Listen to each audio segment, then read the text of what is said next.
ಇನ್ನೊಂದು ನಾನು ಕೇಳಿರುವಂತ ಸತ್ಯ ಘಟನೆ ಇದು. ವರದಳ್ಳಿ ಶ್ರೀಧರ ಸ್ವಾಮಿಗಳ ಬಗ್ಗೆ. ಜಯ ದೇವ ಜಯ ಶ್ರೀ ಗುರುವರಗೆ.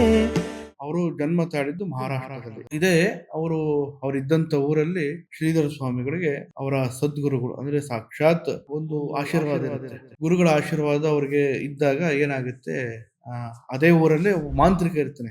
ಮಾಂತ್ರಿಕ ಕುಂತು ನನ್ನ ಹತ್ರ ಯಾರು ಬರ್ತಾ ಇಲ್ಲ, ಮುಂಚೆ ಇದ್ದಂತಹ ನನಗೆ ಗೌರವ ಘನತೆ ಸಿಗ್ತಾ ಇಲ್ಲ, ಎಲ್ಲರೂ ಕೂಡ ಅಲ್ಲಿ ಹೋಗ್ತಾ ಇದಾರೆ ಅಂತ ಹೇಳಿ ಏನ್ ಮಾಡ್ತಾನೆ ಆ ಮಾಂತ್ರಿಕ ಶ್ರೀಧರ ಸ್ವಾಮಿಗಳ ಮೇಲೆನೆ ಕೆಲವೊಂದು ಮಾಂತ್ರಿಕ ಪ್ರಯೋಗಗಳನ್ನ ಮಾಡ್ತಾನೆ. ಆಗ ಶ್ರೀಧರ ಸ್ವಾಮಿಗಳು ಕನಸಲ್ಲಿ ಒಂದ್ಸಲ ಮಲಗಿದ್ದಾಗ ಬೆಚ್ಚಿ ಬೀಳ್ತಾರೆ ಮತ್ತು ಎದ್ದು ಕೂರ್ತಾರೆ. ಎದ್ದು ಕುಂತಾಗ ಶ್ರೀಧರ ಸ್ವಾಮಿಗಳು ಮಾಡುವಂತದ್ದು ರಾಮನಾಮ ಜಪ. ಶ್ರೀರಾಮ ಜಯ ರಾಮ ಜಯ ಜಯ ರಾಮ ಅಂತಾನೆ ಹೇಳುವಂತ ಗುರುಗಳು. ಆಗ ಹೇಳಿದಾಗ ಸದ್ಗುರುಗಳು ಅಂದ್ರೆ ಅವರ ಗುರುಗಳು ಆ ಮಾಂತ್ರಿಕನ ಕನಸಲ್ಲಿ ಬಂದು, ನನ್ನ ಶಿಷ್ಯನಿಗೆ ನೀನು ಮಾಂತ್ರಿಕ ಪ್ರಯೋಗ ಮಾಡಿದ್ಯಾ ಅಂತ ಹೇಳಿ ರಾಮ ಜಪ ಅವನಿಗೆ ಏನಾಗುತ್ತೆ, ಮಾಂತ್ರಿಕನಿಗೆ ರಿವರ್ಸ್ ಆಗಿ ಮೊದಲು ಪಶ್ಚಾತ್ತಾಪಕ್ಕೊಳಗಾಗ್ತಾನೆ.